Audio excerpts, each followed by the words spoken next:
Hello everybody, it's Max McAllister here today to show you how to adjust the height of your rear brake pedal on your 2018 Plus Honda Goldwing for optimum comfort and possible inclusion with floorboards and other such accessories.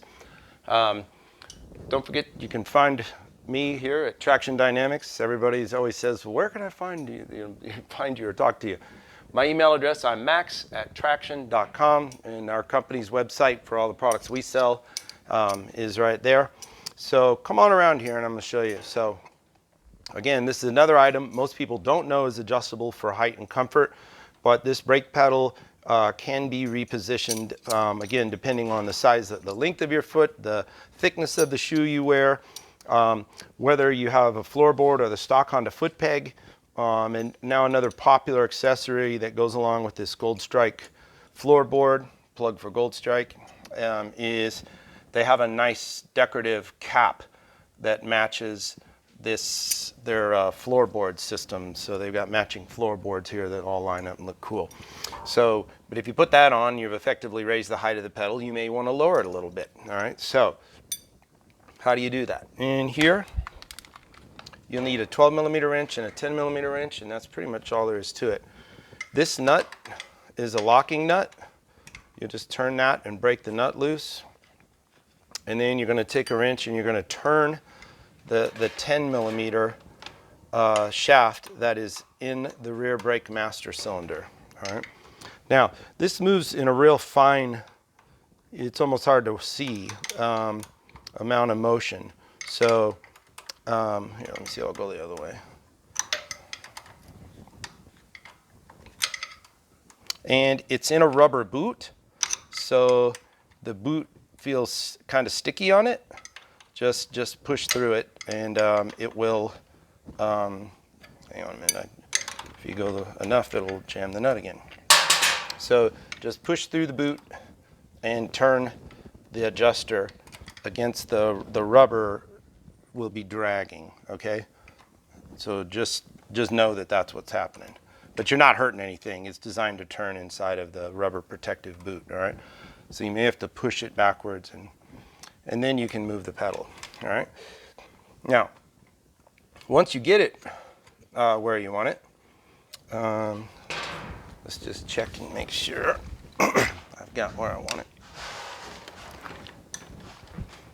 So one of the things you don't want is you don't want your foot pushing on the brake pedal, obviously, as you're sitting there. So this is like perfect. My foot is here, and I'm not applying any pressure at all or moving that brake pedal. So that would just be absolutely optimum there. You're going to reset your jam nut. But wait, there's more. You're not done. So now that you've moved the height of the brake pedal, you now have to reset the rear brake light activation switch for the rear master cylinder. So when you step on the brake, your brake light comes on. Well, there's an adjustment as to when that happens. Now, if you've moved the location of the pedal, you've moved the location it turns on. And in fact, if you move your pedal down enough, you might actually just have the brake light turned on already. So what you want to do is just turn your bike on, and you're going to stick your hand back here and look at you can do this by yourself if you're working at home, and you're going to push down on the brake pedal and see when the light comes on. Now, you don't want it to come on instantly. Don't do that. Let the brake pedal have some slack. That way, if your foot happens to lean on the pedal a little, or you hit some bumps or something and your foot's jarring, you're not like flashing your rear brake light. It doesn't need to be, laser tight. Now, come over here, and here's our rear brake adjuster. You're just going to spin this big nut in and out with your fingers.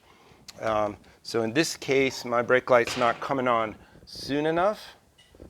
So if you can see how much I've pushed the brake and it's still not on, okay? So I want to fix that. So I'm going to tighten this. So I'm actually going to look like I'm screwing the nut in because I'm trying to pull this adjuster backwards, and there's a little shaft in there that comes up. Oh my gosh, I just knocked the dang spring off. Hang on one second, let me grab a pair of pliers. So hopefully I get this on the first try. Let's see if I can do this fast and save time. If not, we'll have to get the message. Now, I did want to comment on this part, this brake light switch, there you go, first try.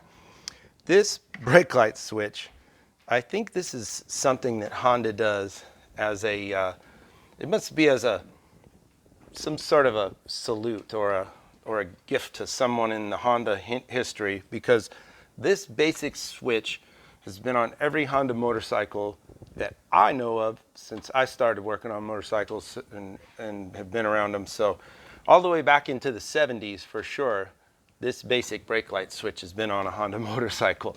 So I think this is something they're just never gotten rid of, to say it's like a piece of our history. Now, that's just me purely speculating, but it sure seems odd that they've had that exact thing even after decades, 50 years plus, that the adjuster is still the same. So anyway, a little piece of history. So now I've got this. If you see my hand here, I can move my pedal. It does not come on. I don't know if you can see that. But when I step on actually start to put some pressure on it, the brakes lights up. And that's what you're after. So not this initial movement, but when you're actually saying, I'm definitely stepping on the brake, then the light comes on. All right, so that's how to adjust the height of your brake pedal, rear brake, and your brake light switch on your 2018 Plus Honda Goldwing.